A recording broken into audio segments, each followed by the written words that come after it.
Hello and welcome to a brand new video of Global Techniques of Architecture.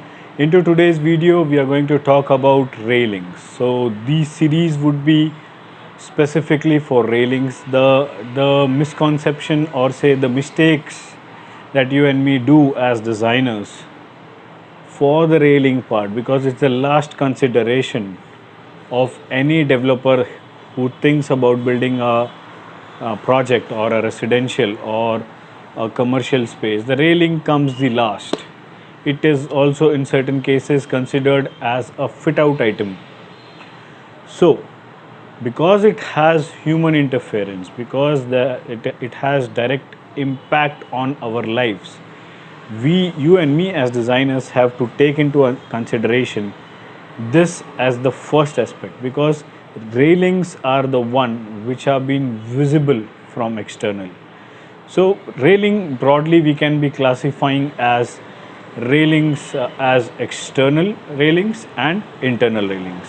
They can be also classified under the headers called materials. So into headers called materials, we start with say the concrete ones, the pardi, the brickworks and the plaster, the overall pardi. Then we came up with MS. Then we came up with SS. Then we have only glass railing. Then we have composites like SS and glass, aluminum and glass. Now we have also aluminum railings. Now we have cantilever railings, we have simply supported railings. So these all aspects we are not considering into this video. We are specifically dedicating our this video for MS railing. Message I want to convey through this clip, or say today's video, is that whenever there is a railing, whenever there is an high rise, wherever there is a horizontal member placed in the balcony, parents must pay much more attention that the kids are not into the balcony area. Number one. Number two, the distance between these horizontal members are immaterial. Ideally, there must not be horizontal members while you are designing a balcony. So vertical members, you must have only vertical members, that too less than, the spacing between two vertical members must be less than 100 mm, so that kids cannot pass through. And psychologically, a friend of mine who is a psychologist, who is a doctor also, he says for kids between the age group of 3 to 8, any horizontal member lying outside or inside, their mind reads it as a ladder and they need to just climb on it. MS railing, if at all is to be used, must be restricted only for the usage into the lift area, or say the staircase area, because into staircase area it becomes an internal railing. I know there is a cost escalation, but the safety is not compromised. There is no cost to life. Nobody can bring back people once gone. So it's an humble request that MS railings must be seen only in interiors with proper finishing, so that they don't corrode, so that they don't fail.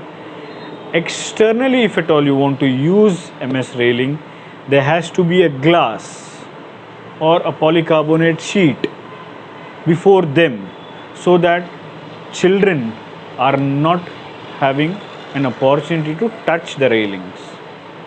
So MS, as a designer, I'm not so keen, so inclined to have MS railing onto my projects either. So before concluding the video, since we are talking and we have started talking about railings, some of the basic design parameters, basic design considerations that a designer must be thinking of before starting the design of railing are: number one, I'm talking of only external railings. Internal we'll be talking later. So number one is the wind load. Best, positive, negative, however, but the worst load acting on a railing is a wind load. Second load is the push and the pull load. Push and pull. If at all we get time, we will be actually witnessing a test of push and pull load on a railing. We'll compile a video into the next series. So push and pull. Then we have something called pile load. So imagine we have a C-shaped mall and a celebrity enters in. So there is first layer of people who are just towards the railing and are dying to see the celebrity. There are second layer of people, there are third layer of people. So these layers of people are considered as piles of load into structural calculation. So this is called a pile load. And of course, into any of the railings, whether it be internal or external, we always consider a design parameter of impact load. So impact is not about you and me impacting the railing. It is about a child's impact. So a child playing into balcony, a child playing into a mall, banging himself against n number of reasons, catching a ball, calling for a friend, calling for mama, calling for dada, whatever, and banging himself with full force onto the glass or onto the SS or onto the composite, so called the railing part, must not come out of the entire frame. So this is again very worrisome situation.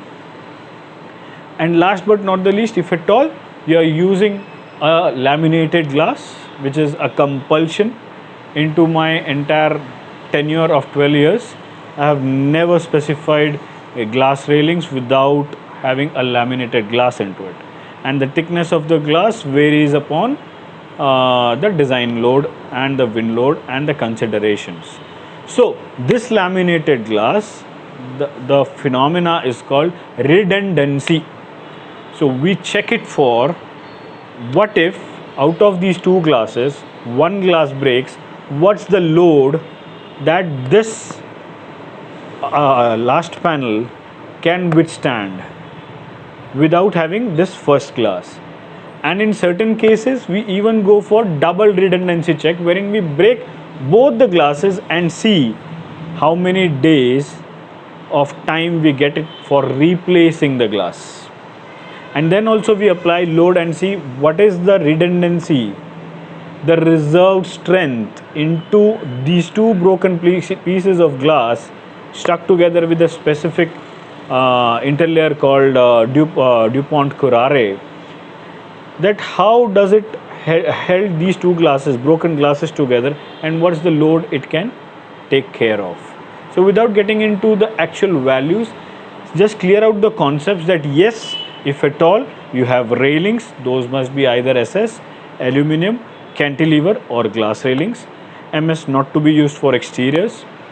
And whenever you use railings more than say 100 running meter or say 50 running meters in your bungalow case or a small apartment, every railing must be, every railing supplier or say installer must be asked for a testing certificate, that what is the level to which he has subjected his entire apparatus to the test bed. So with all these parameters, we are concluding this part as MS. Into next video, we would be talking of SS railing, and the third video would be cantilever railing, which would be aluminum plus glass. So reaching this part of the video, thanks a lot for watching it till the end. Once again, thanks for watching.